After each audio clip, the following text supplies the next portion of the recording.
Here we go. We are live on Facebook and on Zoom with Footy Talks. A couple of great guests coming up on Footy Talks. Derek Rae, we talked a little bit about our broadcasting experiences and doing some sideline reporting early in our broadcasting careers there. Derek's done it all, one of the best there is, and an absolute expert on the Bundesliga. So it's great to have Derek with us. First off, I was reading a little bit about your background, and it seems as if everyone you talk to in this industry, and certainly was the case for me, it's about having a passion to do something from very early. I was 10 years old when I knew that I wanted to be a soccer broadcaster.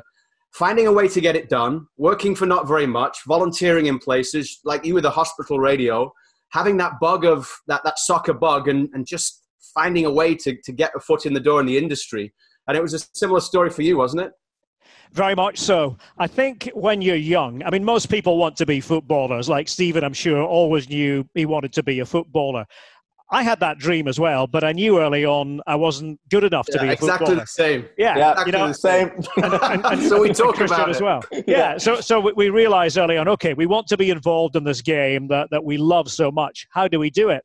Well, in the 1974 World Cup, that was in Aberdeen, where I'm from, that was the first time we had one of these stereo cassette recorders. Young people will be asking, what on earth is a stereo cassette recorder?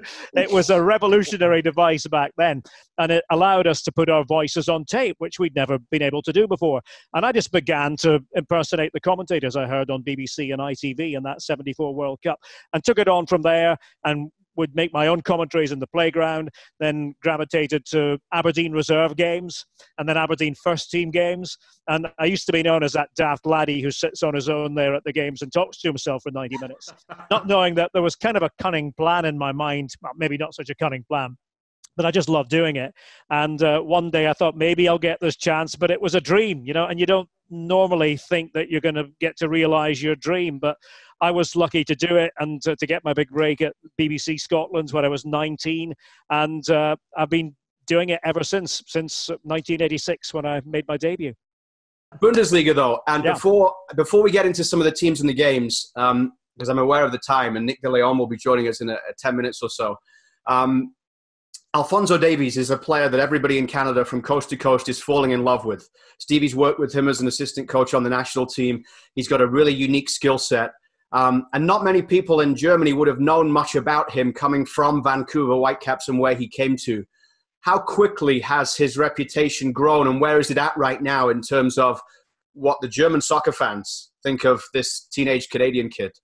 Remarkably quickly. When he joined, I think people were aware that he had joined in Germany, but it was, just another young player who had joined Bayern, and we'll see how it goes, because the expectation is not that a young player like that is going to, be straight in the first team. And it hasn't taken him long, has it? The one thing that's interesting is that nobody thought for one moment they were getting a left back. That was the last thing that we thought about Alphonso Davies when he joined, and he's made that position his own. And it's sort of been circumstances that have helped him out that way, with injuries. Niklas Süle and Lucas Hernandez being injured, they've had to sort of reconfigure the back four.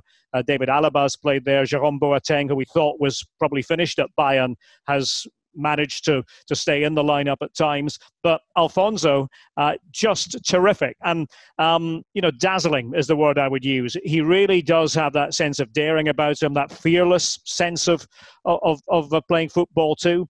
And, people kind of, it's interesting. I was doing Bayern's game against Leipzig from the Allianz Arena not long before lockdown. And I was watching the Bayern fans in the commentary position at the Allianz Arena are right in front of you. It's quite an intimate position. And I was watching a few of them just as he made a couple of runs, if you remember, in that game, sort of starting at left back and almost going all the way to the other end. And I just was watching the faces in front of me, and it was just sort of, wow, look at this guy, look at this young fellow. And when you consider it is so early in his career and what he's done already and what you project that he will do, it's fabulous. Another great guest coming on as well right now. We'll break things down after, but Nick DeLeon is waiting, and TFC against Atlanta United from the playoffs last year is the game of the week on torontofc.ca. And of course, Nick DeLeon had a key part to play for TFC through the playoffs, and especially in that game at Atlanta. Nick, Thanks for being with us today on Footy Talks. Appreciate it. You look like have you just finished your individual training session there at the training facility? Pretty much, yes. Just finished up on the field. First off, how you doing, Luke? Nice to see you. Good to see you. Yeah, hope you're doing well and safe. Is it a bit? We had Omar Gonzalez on last week. He said it was a little bit strange walking in and not being able to talk to people, get changed, just waving across from the different fields. It's definitely a unique situation, that's for sure. Not being able to go up and give somebody a little fist bump or a high five is, it's very foreign. So it's awkward hellos and fitness right now is really all that's going on. And you're one of the most social guys as well, right? You're one of the most social guys in the group, Nick. I got to tell you, this isolation has made me very social. That's saying something. Because yes, I'm very usually I keep to myself a lot more. But the first couple of days I got back, I found myself rambling for no reason, talk just to talk, which was nice. It was really nice just to talk to another human being face to face. We ramble all the time. We get paid for it. It's fantastic. The best job. Tell us a little bit about the training, please, Nick. I want to know. I know you guys are separated, but is there any kind of collaboration with the ball, any kind of connection from distance with each other to try and get that touch on and maybe a bit of passing range? It's all pretty isolated right now, Stephen. We'll do exercises together as far as one whistle, but everybody's still stuck to their quadrants. And it's just a little mix of technical. You get some little touches and then mix it in with some running. And really that's all these first few days have been. So overall, it's nice to get back on a proper pitch and it's nice to get some touches. But, you still want to – it's like bittersweet because your teammates are right there and you can't really touch. You can't really pass. It's the bittersweet, but it's still nice to be out there. Nick, let me ask you about this whole thing. Obviously, last time we saw you in person was the game in March, and you expected the season to be kicking forward. You really coming back into your second season at TFC, and I know you felt so confident going in, and you had a great playoff. We'll get to that in a second, but I think you've really felt at home. And then obviously the pandemic hits. How have you been, mentally with all this, missing something that you love? How's your family? How have you been during this whole process? How you doing, Christian? Nice to see you. It's the beginning was the rough part for me and my family. I would say maybe the first 2 or 3 weeks, it was a tough transition. Just being home, waking up and staying in the house all day. It was really weird, and there was definitely some stressful situations. The mental wear. That was initially at the beginning. I would say now, though, we're in a great routine. We've just gotten ourselves in a good routine as far as hanging out, playing with the kids, and being a teacher. That's kind of fun because you have to wear the different hats. You got to be the friend, you got to be the parent, and we still want to teach our kids and educate our kids. So that obviously can be a little stressful, but overall we're in a great rhythm. And the way I look at it is, when am I ever going to be able to spend 2 or 3 months consistently every single day with my kids? And honestly, the answer is probably never. So on that end, I'm grateful and thankful for that time, that we're healthy. Family and friends are healthy. But we're making the best of it, I guess, is a good way to say it.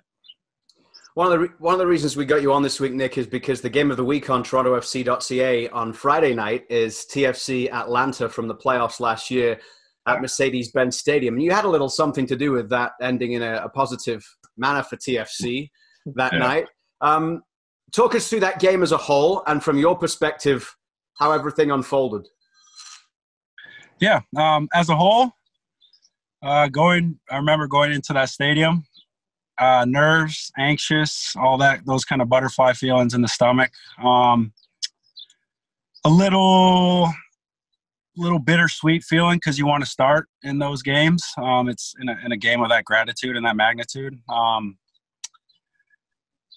When the whistle goes, honestly, that was the most – being on the bench is far worse than being on the pitch.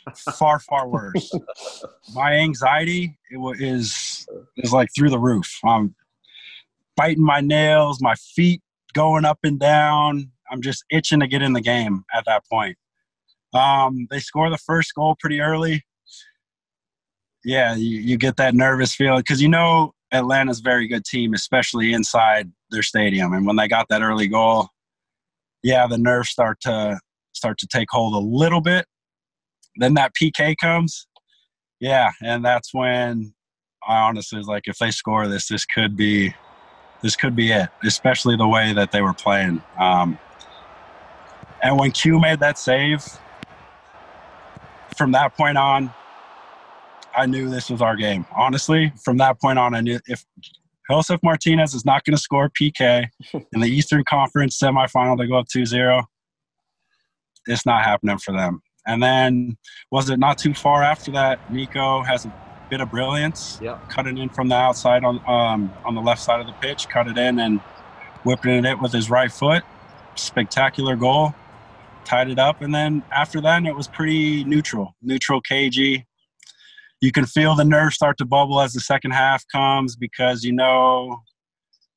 every minute that ticks is a minute closer to you getting called on the pitch.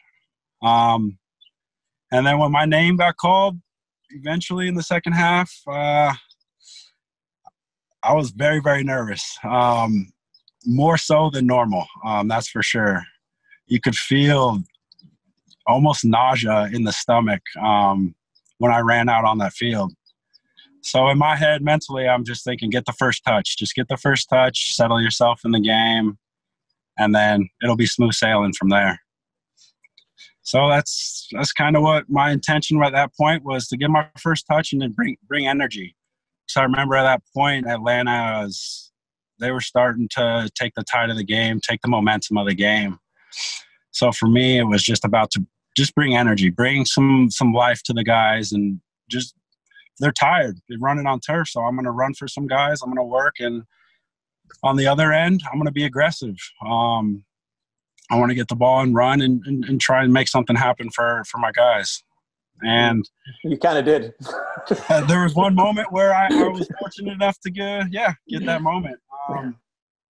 It's a team game. Like I said, those guys are out there grinding for 60, 70 plus, and it's my job to come out there and be a spark. I think producer Kev has the video of that goal, actually, so maybe he can share his screen and we can play it for everybody. But we can talk let's talk about the utter lack of disrespect the lack of respect that they had for you here. By the way, I want you to tell our viewers, because you and I have talked about this. But when the goal's played, when you pick up the ball and you turn, there's almost a parking lot of space there. No one just gives you they give you all the room in the world to make this shot. So talk us through what you see here. So ball goes out wide here to Pozo. I'm here trying to bust my butt because I see the space. It closes down pretty good there. My initial turn here, I was looking to play the ball outside to that runner. Who is that on the right? Marky. Is that Marky? Yeah. So that was my initial plan, was to turn, pirouette, play outside. But when I turned and there was nobody because I'm looking down at the ball, there's nobody in my peripheral, I was like, okay, I'm going to go for it. I'm going to have a shot. And honestly, right when I hit it, I knew. When you strike the ball pure and you strike it clean. And it was one of those strikes. And as soon as I looked up, that's when I knew it was going in. So off the initial strike, I knew it was a clean hit. But as soon as I looked up and saw the trajectory, I knew it was a goal. And then from that moment on, I kind of I lose my mind a little bit and don't know what to do. So I ran to the bench. I remember being right near the bench and you running over there. I thought you were going to kill somebody at one point. It was the emotions in there, but it was amazing because I remember you talk about the stadium. The stadium is so loud. And then when that goes in, it was silence. It was absolutely, it was done. The silence, the realization that hit them that they're going to lose this game was so clear and abundant. But talk us about your mental side. Would you have taken that shot and you might not know the answer to this, so forgive me, but would you have taken that shot if maybe you hadn't already had a successful playoff? And we think about the DC game, and that because it takes some confidence to have that ability to turn and take that shot. Even though there's nobody there, there are still some people, and Stevie could speak about this more than me, but there's still some players who, even if that moment's there, pass up that moment because they don't have the confidence to strike that. Yeah. It's a good point. And I don't know if I would tie it back to previous playoff. I mean, it could be the underlying confidence, but I think that's the main word is confidence. And that comes with, for me personally, daily repetition. If I'm hitting shots every day after training or I'm getting those reps in, then for me, that's when my confidence starts to go sky. Because then you're seeing it. You're seeing it every day. You're seeing how repetitive, smooth you're hitting 8 out of 10, 9 out of 10 instead of 2 out of 10. And then once your confidence is high, and I think in professional sports, once your confidence is high, that's the difference. That's the difference between the professional athlete and taking it to the next level. It's all in the head. It's all confidence. So to answer your question specifically, I don't know if it is exactly post-playoff experiences, but it can definitely be a combo of everything all the work I've put in, for sure. Fascinating. Tell us a little bit about the mentality of that side, Nick, and you guys still to this day, of course. But, you know, to go into a stadium like that and to have such adversity at the start of the game and hang in there is a great strength, isn't it? And then the confidence starts to build. It culminates in your goal. You look like you're never going to concede after that. How much work is done, tell the listeners of yours, how much work is done in the changing room, out there in the training field to actually achieve that as a group? Yeah. I mean, the journey was, just speak of that whole year. The beginning of the year, we start okay, and then we hit like a terrible slump to where we just were tying all the time. And then summer transfer window comes. So mentality at this point is all over the place. And then summer transfer comes, we get a couple of awesome pieces, and then we start stringing games together, and we start getting results. And I would say is that at that point is when, as a team, we started to have that confidence as a team, I guess I would say. You know, individuals can have their confidence, but as a team, we were starting to have that belief where it doesn't matter the situation of a game. We have that confidence that we can come back. Doesn't matter how much time is left. Doesn't matter if we go up 2 or down 2, we're still going to be in this game. And you could feel that start to build after the summer, around end of July, August, September. And then honestly, when playoffs came, I was fully, and I feel like the team was fully immersed in that confidence, where I did not matter the situation. We knew we were going to get the job done. And being a part of a group like that is a very, very special and unique feeling because it does not come around often. And that was definitely what was around and what was buzzing last year. And it was special to be a part of. Just unfortunate we couldn't come up a little short, 1 game short, but that was the confidence that the team had, and we still have going in. Well, you know, we got the COVID-19, so things are going to look a little different this year, but the confidence was definitely high coming into preseason this year, and the hunger more so was there. So you talk about it being a bit different now moving forward, and this TFC team that Ali Curtis said to us when we were chatting with him a couple of weeks ago that he was so energized for the season coming in because he was so confident in the group. Building on from what happened last year, it's going to look a little bit different now moving forward. And he also talked about the ability maybe within a deeper squad to have a lot more games in a much shorter space of time. It seems as if the league is moving towards maybe having this restarting tournament in Orlando, getting all the teams together and playing there. Has there been much talk between the players about what that would be like? And obviously, are you just happy to get back, whatever the circumstances? Yeah, for me personally, I just want to get back.